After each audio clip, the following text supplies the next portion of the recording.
अस्सलाम वालेकुम वीवर्स, उम्मीद है कि आप सब ठीक होंगे। Welcome to my channel visual medicine.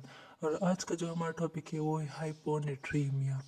तो हाइपोनेट्रीमिया को हम देखते हैं और एक स्नैपशॉट में मैं आप लोगों को सारा पढ़ाऊंगी। तो hyponatremia is actually the serum sodium concentration is below 135 ml equivalent। तो पहले मैंने आप लोगों को पढ़ाया था कि सोडियम की जो नॉर्मल कंसंट्रेशन है वो है 135 to 145 milliequivalent per litre. तो हाइपोनेट्रियमिया हम उसको बोलते हैं जब सीरम सोडियम कंसंट्रेशन 135 से कम हो जाए। और ये हमारे पास मोस्ट कॉमन इलेक्ट्रोलाइट डिसऑर्डर है। और ये यूजुअली रिफ्लेक्ट करता है excess water relative to sodium rather than a true sodium deficiency. इसका मतलब ये है कि इसमें एक्चुअल में सोडियम डिफिशियंसी नहीं होती, बल्कि इसमें यूजुअली ऐसा होता है कि वाटर जो है वो हमारी बॉडी में ज़्यादा हो जाता है, एक्सेस वाटर हो जाते हैं। और जो सोडियम की कंसंट्रेशन है वो रिलेटिवली कम हो जाता है। तो उस वजह से हमारे पास हमारे बॉडी में हाइपोनेट्रीमिया होता है। सो अब हम आगे बढ़ते हैं तो हम देखते हैं कि हम हाइपोनेट्रीमिया की क्लासिफिकेशन हम देखते हैं। और उसको हम तीन कैटेगरीज में क्लासिफाई करते हैं। सबसे पहले हम सिविरिटी के बेस पर हाइपोनेट्रीमिया को क्लासिफाई करते हैं। सबसे पहले आता है हमारे पास माइल्ड हाइपोनेट्रीमिया। जब serum sodium concentration is below 135 milliequivalent, but it's in the range of 130 to 134, so it's called mild hyponatremia. अब नेक्स्ट है हम मॉडरेट हाइपोनेट्रीमिया।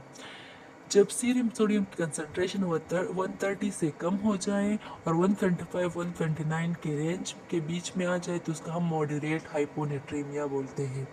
और जो सवेयर हाइपोनेट्रीमिया है, इसमें जब serum sodium concentration is less than 125 milliequivalent per litre, that's called severe hyponatraemia.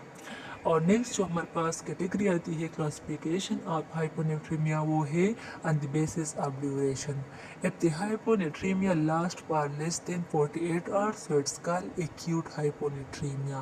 But if hyponatremia lasts for more than 48 hours or 72 hours, it's called chronic hyponatremia. अब next है volume status. यानी volume status की base पर हम कैसे classify करते हैं hyponatraemia को। इसके फिर further three categories, three types आते हैं। सबसे पहले hypovolemic hyponatremia, euvolemic hyponatremia and hypervolemic hyponatremia. इसको हम अब देखते हैं डिटेल में कि हाइपोविलीमिक हाइपोनेट्रीमिया के क्या काजेस हो सकते हैं, यूविलेमिक के और हाइपरविलेमिक की। तो सबसे पहले भी हमारे पास आता है हाइपोविलेमिक हाइपोनेट्रीमिया। तो इसमें एक्चुअली ऐसा होता है कि हाइपोविलेमिक मीन्स के both the sodium are loss and water are loss. Sodium की लॉस भी हो रहा है बॉडी से और वाटर लॉस भी हो रहा है। लेकिन ऐसा है कि सोडियम की जो लॉस है it's greater than the water loss. यानी बॉडी से जितना सोडियम लॉस हो रहा है it's relatively greater than the water loss.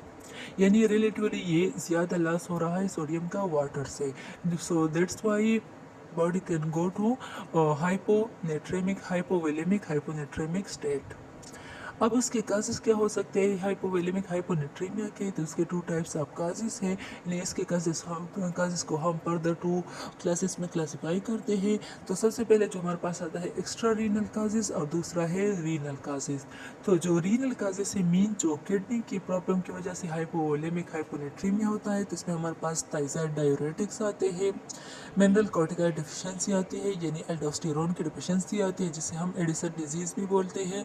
और सॉल्ट वेस्टिंग नेप्रोपैथी यानी हमारी किडनीज में ऐसा कोई प्रॉब्लम कोई डिजीज़ होता है जिसकी वजह से सॉल्ट वेस्ट हो रहा होता है, तो वो भी काज हो सकता है हाइपोवेलेमिक हाइपोनेट्रीमिया की।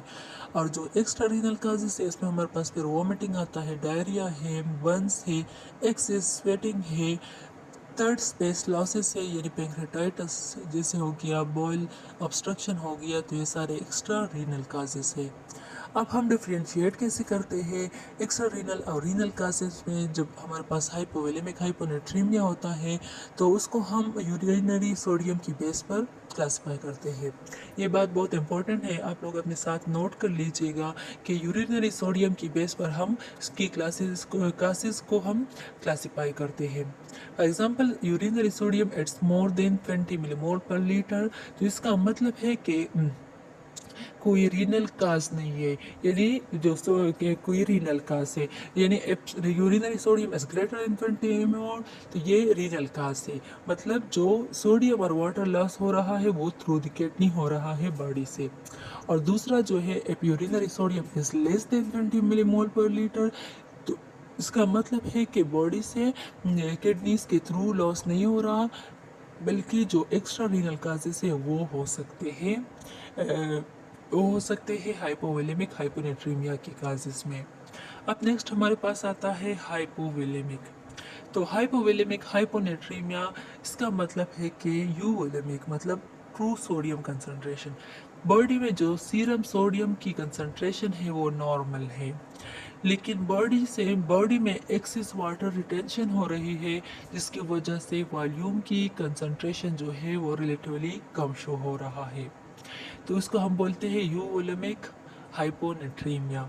और उसके काजेस क्या हो सकते हैं? First one and the most common one is SIADH, यानी syndrome of inappropriate ADH secretion. दूसरा जो है हाइपोथायराइडिज्म हो सकता है, ग्लूकोकार्टिकॉइड डिफिशिएंसी हो सकती है, प्राइमरी पोलिडिप्सिया हो सकता है, इस तरह लो सल्यूट इनटेक भी हो सकता है। तो अगर सोडियम की कंसंट्रेशन नॉर्मल है लेकिन वाटर की रिटेंशन ज़्यादा हो रही है हमारी बॉडी में, तो उस वजह से यूलेमिक हाइपोनेट्रीमिया हुआ है, यानी सोडियम की डिफिशियंसी आ रही है हमारी बॉडी में। अब नेक्स्ट हमारे पास है हाइपरवोलेमिक हाइपोनेट्रीमिया। हाइपरवोलेमिक का मतलब है कि both sodium and water increases but water increases more. इसका मतलब है कि बॉडी में सोडियम और वाटर दोनों की रिटेंशन हो रही है, दोनों बॉडी में इंक्रीज हो रहा है, लेकिन वाटर की जो रिटेंशन है वो रिलेटिवली मोर है, रिलेटिवली ज़्यादा है सोडियम से, तो that's why it causes hypervolaemic hyponatraemia. और उसके काजेस क्या हो सकते हैं? Heart failure, cirrhosis, nephrotic syndrome और एडवांस किडनी फेलियर इसके काजेस हो सकते हैं हाइपरवोलेमिक हाइपोनेट्रीमिया के। तो ये हमारे पास 3 टाइप्स आ गए on the basis volume status of hyponatraemia. अब नेक्स्ट हमारे पास आते हैं क्लिनिकल फीचर्स। तो क्लिनिकल फीचर्स में हम देखते हैं अगर माइल्ड हाइपोनेट्रीमिया हुआ है तो इसमें पेशेंट हमारे पास नासिया के साथ आएगा, हेडेक होगा, पेटीक होगा, डिजीनेस होगा। लेकिन अगर मॉडरेट हाइपोनेट्रीमिया होगा तो इसमें कन्फ्यूजन होगा पेशेंट को, पेशेंट कंफ्यूज होगा, डिसोरिएंटेड होगा, मसल क्रैम्प्स होंगे, वोमिटिंग होगी, लेथार्जी होगी। और जो सवेयर हाइपोनेट्रीमिया, इसमें फिर न्यूरोलॉजिकल सिम्टम्स अपेयर होंगे, जैसे कि सीजर हो गए, कोमा, रेस्पिरेटरी अरेस्ट और ब्रेन हर्निएशन। नेक्स्ट हमारे पास आता है पैथोफिजियोलॉजी ऑफ हाइपोनेट्रीमिया। तो सिंपली जैसे मैंने आप लोगों को बताया कि हमारी बॉडी में जब hyponatremia means when the serum sodium concentration is below the normal range, means below the 135 milliequivalent per litre. तो जब हमारी बॉडी में सीरम में सोडियम कंसंट्रेशन कम हो जाए तो अल्टीमेटली प्लाज्मा की ऑस्मोलैरिटी भी कम होंगी, क्योंकि सोडियम जो है ये मेजर फैक्टर है प्लाज्मा की ऑस्मोलैरिटी बनाने में। और नेक्स्ट जब प्लाज्मा की ऑस्मोलैरिटी कम हो जाए तो हमारी बॉडी में जो वाटर है उसकी एक्सेस हो जाती है, और यूजुअली आप लोगों को पता है कि जो वाटर है वो हमेशा हाई कंसंट्रेशन से लोअर कंसंट्रेशन की तरफ फ्लो करता है, तो water will start moves into the brain cells. तो वाटर हमारे पास जो प्लाज्मा है या जो एक्स्ट्रा सेलुलर फ्लूइड है वहाँ से ब्रेन सेल्स में मूव करेगा। तो जब ब्लड जो वाटर जो है वो ब्रेन सेल्स पे मूव करेगा तो उस वजह से हमारे पास सेरेब्रल एडिमा होगा, और cerebral edema lead to all the neurological symptoms. तो ब्रेन जो एडॉप्ट करता है उसको, तो वो विद इन 24 to 48 आवर्स ये एडॉप्ट करता है by losing intracellular osmolytes, making chronic hyponatremia less symptomatic but more vulnerable to rapid correction. अब नेक्स्ट डायग्नोसिस हम कैसे करते हैं हाइपोनेट्रीमिया की। तो सबसे पहले हम हिस्ट्री लेते हैं पेशेंट की।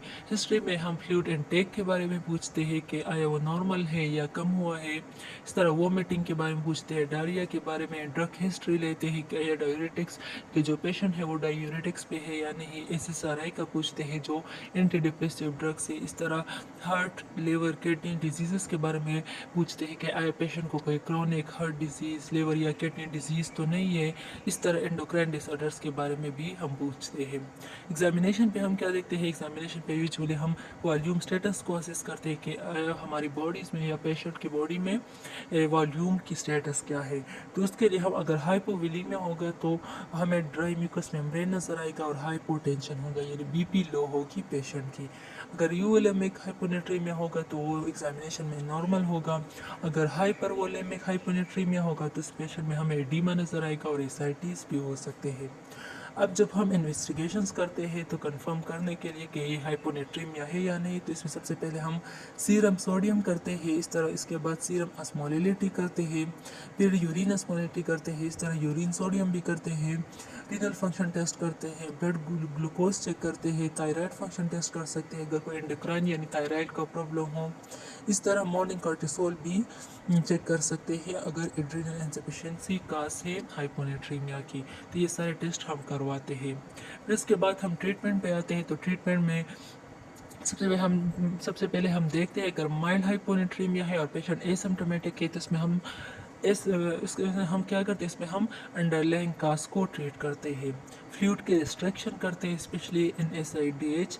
इस तरह हम स्टॉप ओपेंडिंग मेडिकेशंस जो थायराइड डाययूरेटिक्स है, इस तरह के मेडिकेशंस हैं जो हाइपोनेट्रीमिया की रेस्पेक्टर्स है तो उसको हम स्टॉप करते हैं। इस तरह इंक्रीज डाइटरी सल्यूट अप्रोप्रिएट और डाइटरी सल्यूट को हम अप्रोप्रिएटली इंक्रीज करते हैं।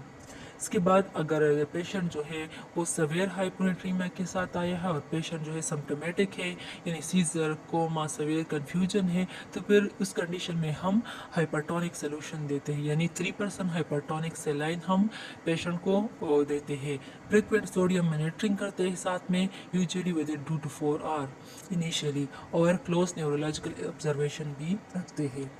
अब हम देखते हैं कि हम जो करेक्शन करते हैं तो उसकी जो रेट क्या होनी चाहिए, यानी हम पेशेंट को कैसे करेक्ट कर सकते हैं और किस रेट से यानी किस स्पीड से हम ये करेक्शन कर सकते हैं। तो ये बहुत इंपॉर्टेंट है, आप लोग को याद होना चाहिए कि जो सीरम की सोडियम कंसनट्रेशन है वो हम करेक्ट करते हैं by 4 to 6 milliequivalent per litre initially if severe symptoms are present, but it should not be exceed from 8 to 10 milliequivalent in 24 hours. यानी हम सीरम की सोडियम कंसनट्रेशन के हाइपोनेट्रीमिया हुआ है, हम चाहते हैं कि सीरम का सोडियम कंसनट्रेशन जो है वो बढ़ जाए, तो हम 4 to 6 मिलीक्यूलेंट पर लीटर इनिशियली इसको हम इंक्रीज़ करते हैं और उसको हम मॉनिटर करते हैं कि ये 8 to 10 मिलीक्यूलेंट पर 24 आवर से बढ़ना चाहिए। और जो मैंने एक्सपर्ट्स है वो ये कोशिश करते हैं कि ये यूजुअली लेस देन 8 मिलीक्यूलेंट पर लीटर हो, क्योंकि हाई रिस्क पेशेंट्स जो होते हैं उसमें हम ये क्लोजली मॉनिटर करते हैं कि ये 8 मिलीक्यूलेंट पर लीटर से ना बढ़े। अब नेक्स्ट आता है कॉम्प्लिकेशंस पे। तो कॉम्प्लिकेशंस में अगर हाइपोनेट्रीमिया को ट्रीट ना किया जाए, मतलब ये अनट्रीटेड रहे, तो ये सेरेब्रल एडिमा काज कर सकता है, सीजर, ब्रेन हर्निएशन और डेथ काज कर सकता है। अगर ओवर करेक्शन करें हम उसकी, तो उसकी जो मोस्ट कॉमन कॉम्प्लिकेशन है, जो बहुत वर्स्ट कॉम्प्लिकेशन है, वो अस्मोटिक डीमाइलिनेशन सिंड्रोम है। यानी अस्मोटिक यानी न्यूरॉन की डीमाइलिनेशन स्टार्ट हो जाती है। तो फिर जो क्लिनिकल फीचर्स हमें नज़र आते हैं वो होते हैं dysarthria, डिस्पेचिया, quadriplegia and locket syndrome. ये सारे अस्मोटिक डीमाइलिनेशन सिंड्रोम की क्लिनिकल फीचर्स है। और हमेशा आप लोगों को सोडियम की नॉर्मल रेंज जो है वो आप लोगों को पता होना चाहिए। जैसे जब भी आप लोग इन्वेस्टिगेशन करते हैं यानी इलेक्ट्रोलाइट, सीरम इलेक्ट्रोलाइट्स करते हैं, सीरम सोडियम को देखते हैं, यूरिन सोडियम देखते हैं, तो आप लोगों को नॉर्मल वैल्यूज़ मस्ट आने चाहिए, चाहे वो हाइपरनेट्रीमिया हो या हाइपरनेट्रीमिया हुआ हो पेशेंट को। जब आप लोगों को नॉर्मल रेंज का पता होगा तो आप लोग जो है वो इंटरप्रेट कर सकते हैं कि आया ये हाइपरनेट्रीमिया हुआ है या हाइपरनेट्रीमिया हुआ है। यहाँ पर आप लोगों को दिया गया है कि जो नॉर्मल सोडियम रेंज है इट्स बिटवीन 135 to 145 मिलीक्यूलेंट। अगर 135 से कम होगा तो वो हाइपोनेट्रीमिया होगा और अगर 145 से बढ़ेगा तो वो हाइपरनेट्रीमिया होगा। नेक्स्ट जो एग्जाम रिलेटेड पॉइंट्स है वो है जो नॉर्मल रेंज है सोडियम की। इस तरह जो most common cause euvolemic hyponatremia है, इट्स SIADH यानी syndrome of inappropriate ADH secretion। इस तरह thyroid diuretics most common drug cause है। इस तरह सवेर एक्यूट हाइपोनेट्रीमिया है, ये मेडिकल इमरजेंसी है तो इसको हम इमरजेंसी में ट्रीट करेंगे। इसके अलावा जो क्रोनिक हाइपोनेट्रीमिया है उसको यूजुअली हम very slowly and gradually correct करते हैं to prevent osmotic demyelination syndrome. इस तरह जो सेलाइन हाइपरटोनिक सोल्यूशन है यानी 3% हाइपरटोनिक सोल्यूशन जो है वो हम सिम्टोमेटिक सवेयर केसेस में देते हैं पेशेंट को। और जो क्लासीफाई करते हैं हाइपोनेट्रीमिया को on the basis of severity, duration और स्टेटस, ये आप लोगों की ट्रीटमेंट को डिसाइड करता है कि आप लोगों ने कौन सी ट्रीटमेंट करनी है पेशेंट की। तो यहाँ पर हमारा हाइपोनेट्रीमिया का टॉपिक ख़त्म होता है। थैंक यू सो मच, जज़ाकल्लाह खैर।